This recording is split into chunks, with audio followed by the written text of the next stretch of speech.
본문에 있는 말씀을 가지고 하나님과의 관계 회복이 먼저입니다. 이 말씀 하나님께 증거하도록 하겠습니다. 오래전에 한 신문에 그 백종국 교수님이라고 하시는 분이 계세요. 아주 오래전에 이제 한 기독교 신문에 나왔던 한 편의 글이었습니다. 백종국 교수님이라고 하는 분이 이제 지으신 글인데, 그분이 그 글 제목이 그거예요. 하나님의 오랜 습관 4가지라는 그런 제목이었습니다. 그러니까 하나님께서 가지고 계시는 습관 중에 아주 오래된 4가지의 습관이 있다는 겁니다. 사람을 쓰실 때 꼭 이런 습관을 가지시고 사람을 쓰셨다는 거예요. 첫 번째가 뭐냐니까, 항상 하나님께서는 그냥 사람을 내버려 두시는 습관을 가지고 계신다는 거예요. 보통 사람이라는 게 그렇지 않습니까? 고통당하는 사람이 있으면 아이고 권사님, 아이고 집사님 위해서 기도하겠습니다. 그리고 어려움 당하는 사람이 있으면 직접 도와주잖아요. 그게 인지상정이잖아요. 근데 우리 하나님은 이상하게도 어렵고 힘든 성도들 보면 그냥 그대로 두신다는 거예요. 그리고 누군가에게 핍박받고 고난받고 이렇게 팬데믹 상태로, 코로나 사태로 우리 가정, 우리 가게, 우리 집안 살림이 이렇게 거덜나는 순간에도 하나님께서는 어떻게 해요? 그냥 가만히 보고 계신다는 거예요. 그 사람이 망할 때까지, 어떨 때는 그 사람이 심판받을 때까지, 또 어떨 때는 그 사람이 하나님의 뜻을 깨닫고 회개함으로 주님 앞에 나오는 그 순간까지 우리 주님께서는 그냥 그 모습을 그대로 지켜보시고 그냥 그대로 둔다라는 거예요. 그런 습관들이 계시는 것 같다라고, 이렇게 첫 번째 하나님께서 가지고 계시는 습관 중에 첫 번째가 그거예요. 그냥 내버려 둔다. 그런 특징들을 가지고 있고, 두 번째는 사람을 강팍하게 만드는 습관이 있다는 거예요. 그러니까 하나님께서 보면 보통 주위 사람들 보시면 여러분 이렇게 좀 이렇게 4가지가 없고 교만한 사람들 보면 어떤 생각합니까? 저거 그냥 하나님이 그냥 좀 거시기 좀 손 좀 봐가지고 좀 어떻게 해요? 좀 이렇게 좀 고통을 좀 당해야 된다. 저거는 벌 받아 봐야 된다. 꼭 그런 사람들 있으면 절대로 안 되겠지만 마음속으로 한 번쯤은 그런 생각한 적 있으시죠? 저도 있기 때문에 얘기한 건데 아무 대답 안 하시면은 저만 나쁜 놈 되니까. 어쨌든 사람이 살다 보면 그런 분들이 있지 않습니까? 교회 보면 아우 저분은 진짜 하나님 어떻게 했으면 좋겠다, 이런 나쁜 생각 안 하시겠지만은 저는 좀 그런 생각 좀 한 적이 많았어요, 젊었을 때는. 어쨌든 하나님께서 꼭 보면은 이렇게 강팍한 사람을 이렇게 확 바꿔가지고 회개하게 만드셔야 되는데, 하나님께서 가만히 보면 강팍한 사람은 더 어떻게 해요? 더 강팍하게 만들어요. 그 애굽의 이스라엘 백성들을 데리고 올 때, 모세가 데리고 올 때 바로가 어떻게 해요? 하나님께서 바로 마음을 계속해서 어떻게 해요?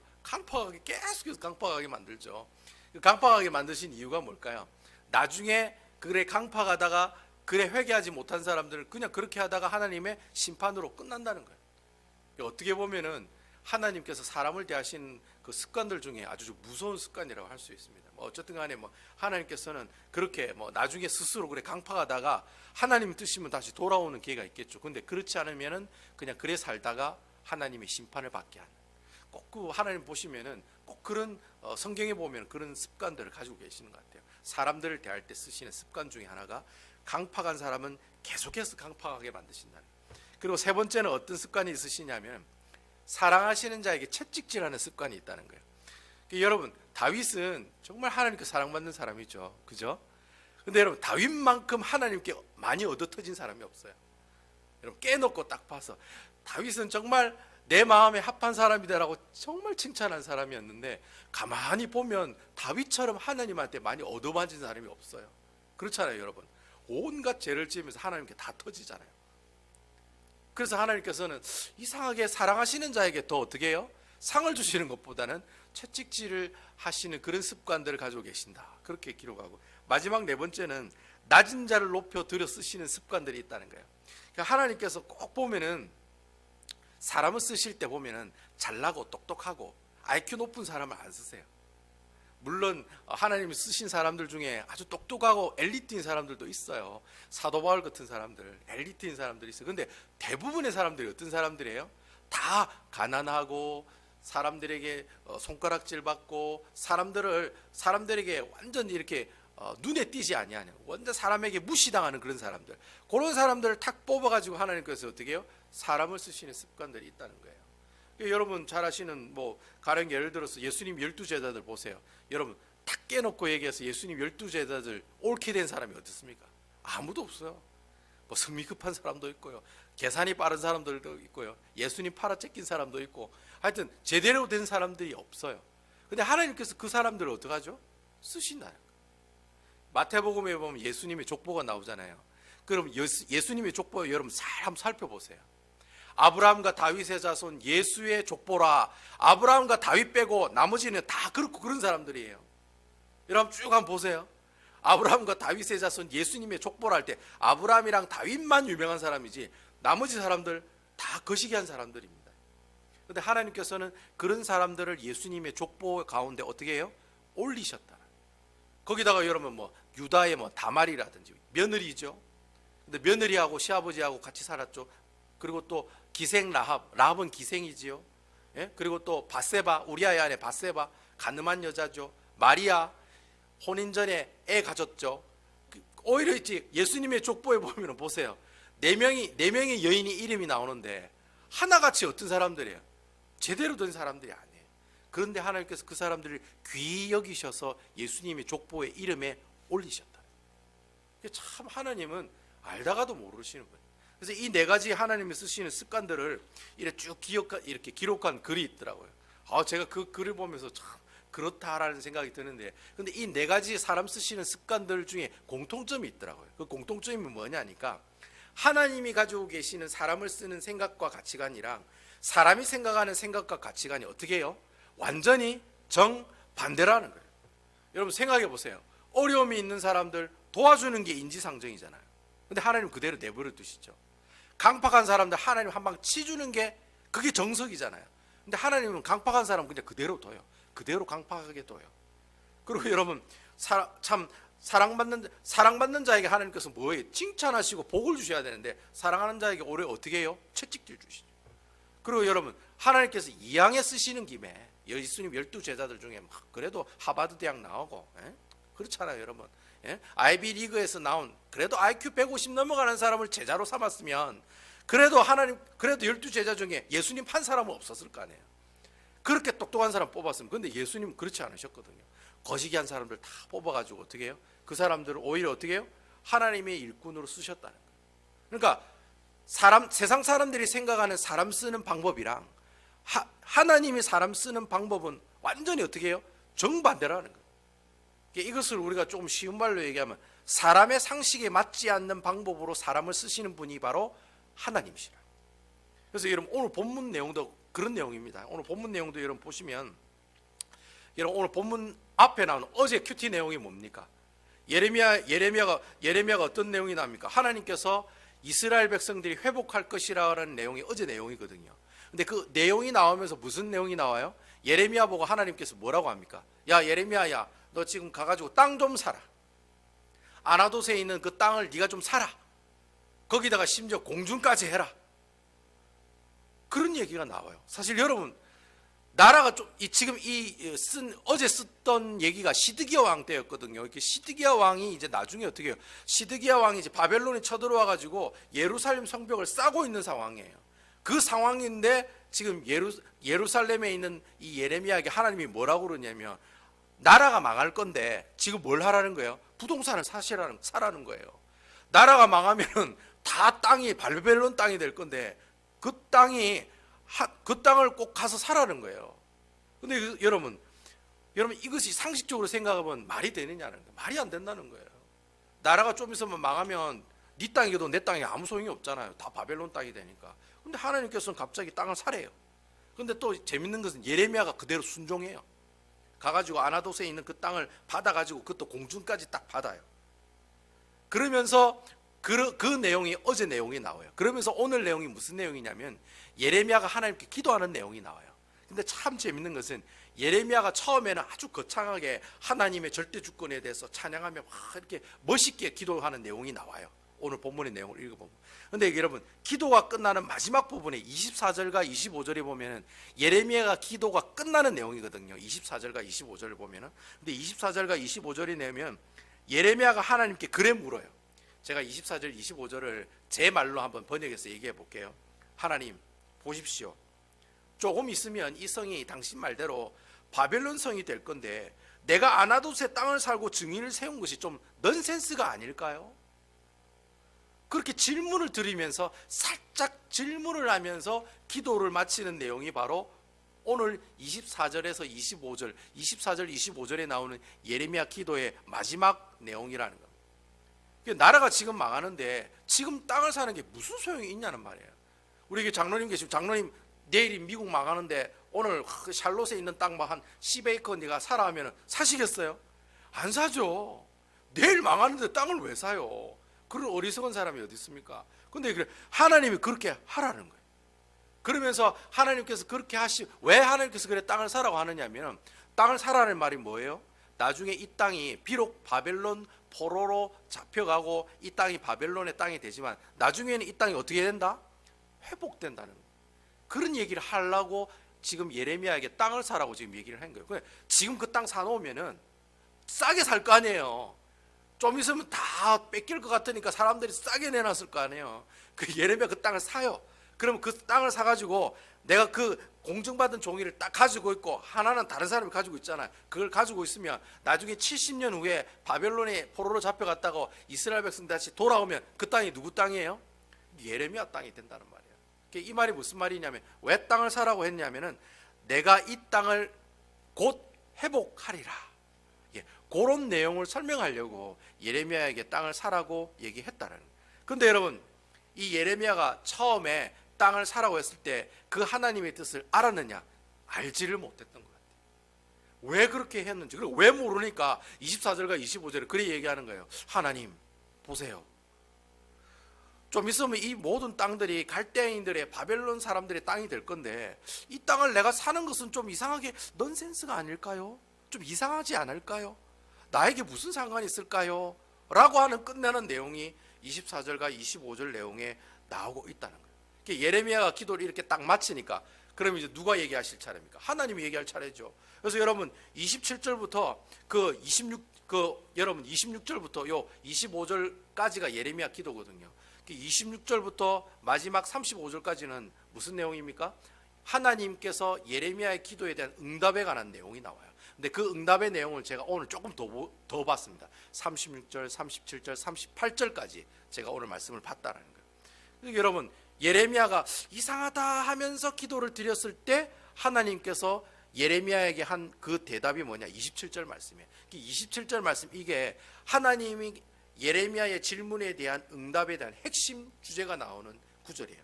27절에 하나님이 뭐라고 얘기하시냐면, 나는 여호와요 모든 육체의 하나님이라 내게 할 수 없는 일이 있겠느냐?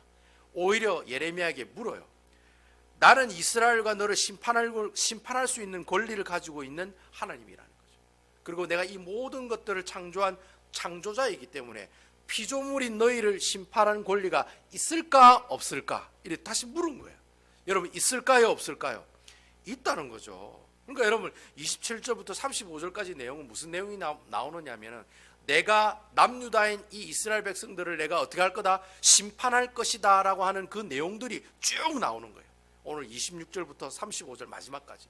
거기에 보면은 왜 바벨론에게 이스라엘이 망하느냐 그 이유도 막 열거하면서 나와요. 여러분, 그 이유가 뭡니까? 남유다 이스라엘이 망하는 이유가 뭡니까? 여러분 34절과 35절에 보면 망하는 이유가 간략하게 나와요. 34절과 35절에 보면 남유다가 멸망한 이유는 단 한 가지입니다. 뭡니까? 우상숭배예요. 우상숭배. 그 우상숭배가 한 사람만, 한 민족만, 한 가족만 그래 이루어진 게 아니라, 여러분 성경에 보니까 뭐라고 되어 있습니까? 왕부터 시작하여 고관과 선지자와 제사장과 유다 사람 모두가 뭐예요? 머리부터 발끝까지 핫 이슈가 아니고 머리부터 발끝까지 다 뭐예요? 다 우상숭배 하더라는 거예요. 목사고 뭐고 뭐 제사장이면 목사 아닙니까? 선지자면 목사 아닙니까? 목사도 우상숭배하고, 고관 정치하는 사람들도 우상숭배하고, 왕도 우상숭배하고, 남유다에 있는 모든 백성들이 다 우상을 숭배하고 있었다는 거예요. 그것 때문에 죄가 가득 차 있으니까 하나님께서 어떻게 하신다? 심판하신다는 그 내용이 26절부터 35절까지 쭉 계속해서 쭉 얘기하고 있다는 거예요. 내가 이런 이유들 때문에 심판하는 건 너 아니? 이거 때문에 내가 심판하는 거야. 내가 심판할 권리가 왜 없니? 나는 창조자야. 나는 너를 지은 창조자이고 너는 피조물이야. 그러니까 내가 너를 심판할 수가 있어. 근데 그 심판하는 이유가 뭔지 아니? 네가 우상 숭배했잖아. 그래서 내가 너를 심판하고 너를 멸망하고 바벨론으로 하여금 너로 가슴 아프게 만드는 거라고. 지금 그 내용을 쭉 얘기하고 있다는 거예요. 그러면서 오늘 본문의 내용이 안 나오고 내일 우리가 큐티할 본문 내용이지만은 36절에 보면은 바로 무슨 단어가 나옵니까? 36절 바로 무슨 단어가 처음에 나오죠? 그러나가 나와요. 그러나 but 앞에 너희가 우상 숭배로 다 망할 거야. 그러나 이렇게 나가는 거예요. but 그러나 뭐예요? 이스라엘의 하나님 여호와께서 너희가 말하는 바 칼과 기근과 전염병으로 말미암아 바벨론 왕의 손에 넘긴 바 되었다 하는 이 성에 대하여 내가 이같이 말씀하느니라. 이렇게 하면서 나중에 뭐라고 얘기합니까? 마지막에 38절에 보면은 뭐라고 얘기하고 있습니까? 그들은 내 백성이 되겠고 나는 그들의 하나님이 되리라. 너희가 우상 숭배로 말미암아 멸망하게 되겠지만 그러나 너희가 나중에는 누구의 백성이 되고 나의 백성이 되고 나의 백성들이 그들이 네가 내 백성이 되고 내가 너희의 어떻게 하나님이 되게 해 주겠다. 그 내용이 38절까지 나오고 있다는 거예요. 아마 여러분 하나님께서 예레미야에게 이 말씀하셨을 때 그때 예레미야가 무릎을 탁 쳤을 거예요. 하나님 그래서 나보고 땅 사라고 했구나. 다시 돌아오는구나. 바벨론이 우리에게 돌아와서 예루살렘을 함락하고 우리를 포로로 잡아가면 이 땅에 아무 소용이 없는 것이 아니라 나중에 일정 기간이 지나면 어떻게 해요? 다시 돌아와서 그 땅이 누구 땅이 돼요? 내 땅이 되는구나. 회복해 주시는구나. 그제서야 예레미야가 하나님의 뜻을 깨닫게 되었다라는 거예요. 제가 이 말씀을 보면서 그런 생각을 해요. 여러분 우리 신앙생활도 똑같다라는 거예요. 여러분 우리가 신앙생활을 하다 보면 믿음생활을 하다 보면은 평소에 하나님이 이해가 안 갈 때가 있습니다. 여러분 그럴 때 많으시죠? 이해가 안 갈 때가 많이 있습니다. 참 어떻게 하나님께서 왜 이렇게 그냥 두고 계시는지 이해가 안 갈 때가 있습니다.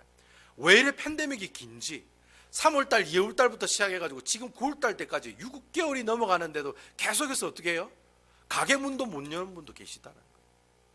가게를 열어도 손님이 없어요. 왜 하나님께서 이렇게 우리 가정을 어렵게 하시는지, 왜 이렇게 빨리 안 끝나는지. 요즘 오늘 신문에 보니까 빌 게이트가 2022년 여름쯤 돼야 모든 팬데믹이 끝나지 않을까 그렇게 얘기를 하더라고요. 2022년 여름. 그러니까 올해 하고 내년은 계속해서 이 상황이 진행된다고 봐야 돼요. 아무리 백신이 나온다고 해도 내년까지는 계속해서 힘들고 어렵다는 거예요. 그리고 2022년 여름쯤 돼야지 어떻게 해요? 모든 것이 옛날처럼 정상적으로 돌아갈 것 같다라고 이렇게 빌 게이츠가 또 그런 얘기를 했더라고요. 그 사람이 지금 백신 만든다고 지금 돈을 엄청나게 투자하고 있잖아요. 그 빌 게이츠 그 사람이. 근데 그 사람이 그렇게 얘기하고 있다는 거예요. 왜 이렇게 오랫동안 하나님께서 우리로 하여금 이렇게 힘들고 어렵게 만드는가? 우리가 신앙생활을 하면 도저히 하나님의 뜻을 알지 못해가지고 하나님을 때로는 불평하고 불신할 때가 너무나도 많다는 거예요. 어쩌면 인간으로서 당연한 일인지도 몰라요. 사람이니까 너무 고통이 오래 가니까 왜 이렇게 고통이 오래 갑니까? 라고 하나님에게 따지고 얘기해 볼 수가 있다는 거예요. 사람이기 때문에. 하지만 여러분 하나님 우리가 생각하기에 이렇게 하나님 보시기에도 우리가 보기에 이렇게 맞지 않는 상황들, 그 상식에 맞지 않는 일이 내게 있을 때 내가 할 수 있는 일이 뭐가 있을까요, 여러분? 내가 믿음 생활하면서 이런 팬데믹 상태에 있으면서 계속해서 내 상식과 하나님의 생각과 자꾸 틀리잖아요. 하나님 무슨 생각이 있는데 계속 이래 이끌어 가시잖아요. 이래 틀린 가운데 있을 때 우리가 해야 할 일이 무엇이냐라는 거예요. 그때 오늘 본문을 통해서 우리에게 말씀해 주신 내용이 뭐예요? 예레미야가 뭐 하고 있어요? 하나님 앞에 기도하고 있다. 이게 굉장히 중요한 말씀입니다. 여러분 하나님의 뜻과 하나님의 상식과 나의 뜻과 나의 상식이 맞지 않을 때 우리가 피조물로서 할 수 있는 가장 최선의 방법이 뭐냐? 하나님 앞에 기도하는 것입니다. 하나님의 무릎 꿇고 기도하는 거예요. 오늘 본문의 말씀처럼 예레미야가 하나님 앞에 기도하잖아요. 그 기도에 대한 응답에 관한 내용이 오늘 본문에 나오잖아요. 기도를 하는 것이 바로 어떻게 해요? 하나님의 뜻에 맞지 않고 우리의 상식과 틀린 그러한 내용들을 충분히 극복할 수 있는 우리의 모습들, 우리의 신앙적인 모습들이 무엇이냐면 여호와 하나님 앞에 무릎을 꿇고 기도하는 자리에 나가는 거라는 거예요. 여러분, 기도가 뭡니까? 기도라고 하는 것은 묵묵히 누구를 바라보는 거예요? 하나님을 바라보는 거예요. 하나님의 뜻을 찾아가는 거예요. 문제를 해결해 달라고, 문제의 답을 달라고 하나님 앞에 기도하러 나오지만, 여러분 처음에 여러분 기도할 때 기도의 동기가 뭡니까? 어떻게 해서든지 내가 가지고 있는 문제를 해결해 달라고 하나님 앞에 기도하러 나오시잖아요. 그죠? 문제 해결을 위해서 하나님 앞에 기도하러 나오지만 하나님께서는 오히려 나에게 뭐라고 얘기하세요? 너 나 좀 이렇게 바라보면 안 되겠니? 네가 비록 이런 문제가 있지만 이런 문제를 해결해 줄 수 있는 분은 누구다? 여호와 하나님이란 사실을 좀 알아주면 안 되겠니? 우리가 기도의 자리에 나오면 하나님께서는 우리에게 정작 그렇게 말씀하신다는 거예요. 나는 문제 해결을 위해서 주님 앞에 나오지만 주님은 뭐라고 나와요? 제발 내 뜻이 이런 거야, 내 생각이 이거야, 내 가치관이 이거야, 내 마음은 이거야 라는 그 하나님의 뜻을 어떻게 해요? 알아가는 것이 바로 하나님 앞에 무릎 꿇고 기도하는 목적이라고 하는 거예요. 그러니까 우리의 기도의 목적은 내 문제를 해결하는 것이 내 기도의 목적이 아니라 뭐예요? 하나님의 뜻이 무엇인지, 하나님의 생각이 무엇인지를 알아가는 것이 하나님 앞에 기도하는 모습들이다라고 하는 거예요.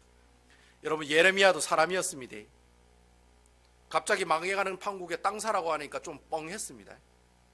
그래서 왜 하나님 이걸 땅을 사라고 하실까요? 라고 하나님 앞에 기도도 했습니다. 그때 하나님께서 기도했을 때 하나님께서 야, 너희가 이러이러한 방식으로 이렇게 살아봐, 그러면 하나님께서 이것을 해결해 주실 거야 라고 얘기하셨을까요? 그렇게 얘기 안 하셨다는 거예요. 하나님께서 뭐라고 얘기하셨을까요? 어떻게 얘기하셨을까요? 하나님의 뜻이 무엇인지를 예레미야에게 얘기해 주셨다는 거예요. 언제 어디서 어떻게 바벨론 포로로 있다가 돌아오느냐에 대한 구체적인 문제 해결을 예레미야에게 얘기한 것이 아니라 하나님의 마음을 얘기했다는 거예요. 하나님의 마음이 뭐예요? 바로 이스라엘이 다시 분명히 뭐 할 것이다? 회복할 것이다. 그게 하나님의 마음이고 하나님의 뜻이었다는 거예요. 그 뜻을 예레미야에게 기도의 응답으로 보여주셨다. 그러니까 여러분, 하나님께서 이렇게 우리의 상식과도 맞지 않는 상황을 계속해서 주실 때, 하나님께서 이 코로나를 빨리 끝내주셨으면 좋겠는데 왜 안 끝내주실까라는 그런 의구심이 들 때, 의문이 들 때, 하나님께서는 기도를 통해서 우리에게 뭘 하기를 원하세요? 너와 나의 관계를 어떻게 하기를 원하세요? 회복하기를 원하신다는 거예요. 그러니까 여러분, 이 팬데믹 상태가 길어지면 길어질수록 하나님께서 원하시는 뜻이 뭐냐면은 여러분들이 하나님과의 관계가 더욱더 쫀득쫀득하게 회복되기를 원하신다는 거예요. 그러니까 여러분, 이 어렵고 힘들 때마다 어떻게 하셔야 돼요? 더욱더 하나님 앞에 어떤 자리로 나오셔야 돼요? 기도하고 말씀 보는 자리 앞으로 나오셔야 된다. 내가 생각하기를 이건 아닌 것 같아, 하나님께서 나에게 이렇게 주시는 거는 그건 하나님 잘못인 것 같아 라는 생각이 들 때마다 여러분도 어떻게 하셔야 돼요? 더욱더 하나님의 말씀을 묵상하고 읽고 더욱더 하나님 앞에 무릎 꿇고 기도하는 자리에 나아가는 것, 바로 이것이 하나님께서 이 상황을 우리에게 주시는 이유다라고 하는 것입니다. 그래서 여러분, 우리의 뜻과 생각에 맞지 않는다고 해서 하나님을 원망하고 불평하는 것이 아니라 그때일수록 어떻게 하셔야 된다고요? 바로 우리가 기도할 때임을 기억하는 여러분 되시기를 주님의 이름으로 축원을 드립니다. 바로 그때가 지금이 기도할 때. 지금 여러분, 팬데믹 상태가 계속 길어지고 올해 연말까지 가고요, 뭐 백신이 나오더라도 그게 빨리 효과를 보려면은 적어도 1년 정도 지나야 백신이 효과가 있대요.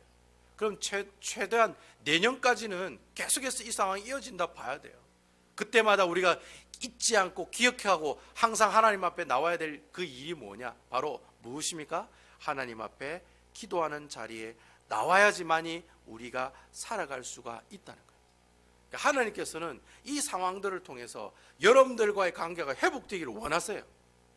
정말 여러분들하고 짝짝꿍이 되어서 정말 내 뜻이 이런 거야, 내 마음이 이런 거야, 여러분들에게 얘기해 주고 싶은 거예요. 그런 하나님의 뜻을 내가 캐치할 수 있는 방법이 뭐냐? 여러분들이 무릎을 꿇고 하나님 앞에 나아가는 방법밖에 없다는 거예요. 그래서 여러분, 이렇게 어렵고 힘들 때마다 어떻게 하시라고? 기도하는 자리에 나오시라고.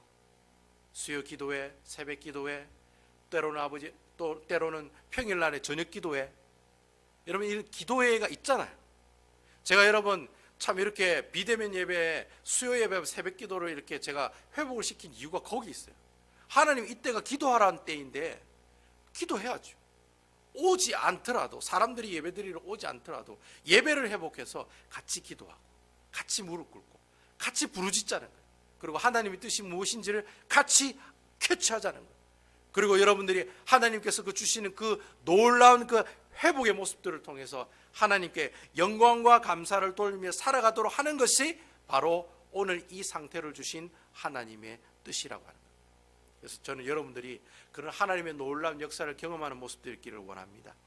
어려운 코로나 사태를 경험하면서 이 기도를 통해서, 하나님 앞에 무릎 꿇고 나오는 이 기도의 시간을 통해서 정말 여러분들이 주님의 뜻을 알아, 여러분들이 정말 하나님께서 기뻐하시는 뜻대로 살아가는 우리 귀한 성도 여러분들 되시기를 주님의 이름으로 축원을 드리겠습니다.